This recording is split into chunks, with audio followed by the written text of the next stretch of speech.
সম্মানিত ভিউয়ার, আসসালামু আলাইকুম। চলে আসলাম বালানগর কবির মামার বাড়িতে। তার ছোট্ট একটি খামার আছে যেখানে 2টি মহিষ এবং 2টি গরু রয়েছে। সপ্তাহ দুয়েক আগে 2টি গরু বিক্রি করা হয়েছে, আবার হয়তো পরিপূর্ণ হয়ে যাবে ইনশাল্লাহ। তো যাই হোক, যে জন্য কবির মামার বাড়িতে আসা আর কি। কবির মামার বাড়িতে একটা ছাগল আছে, ছাগলটি 2টি বাচ্চা দিয়েছে 3 থেকে 4 দিন আগে। তো এখন ছাগলটি ঝিম ধরে আছে, যে দেখছেন, খাওয়া নাওয়া কিচ্ছু নাই, নড়াচড়া সেরকম নাই বললেই চলে। একে আবার উঠালাম, উঠায় এবার চেক করব যে টেম্পারেচার কত।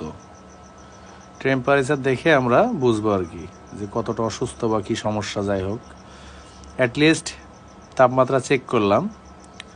তো এর বডির টেম্পারেচার চেক করার পরে 2 মিনিট থার্মোমিটার দেওয়ার পরে যেটা পেলাম আর কি, 105 ডিগ্রি টেম্পারেচার। অনেক বেশি জ্বর। ছাগলের স্বাভাবিক টেম্পারেচার হচ্ছে 102 ডিগ্রি, সেখানে আসছে 105 ডিগ্রি, অর্থাৎ 3 ডিগ্রি বাড়তি। সম্মানিত ভিউয়ার, ভয়ের কোনো কারণ নাই। একে নিয়ম করে 2 থেকে 3 দিন চিকিৎসা দিলে পরিপূর্ণ সুস্থ হয়ে যাবে বলে আশা করছি ইনশাল্লাহ।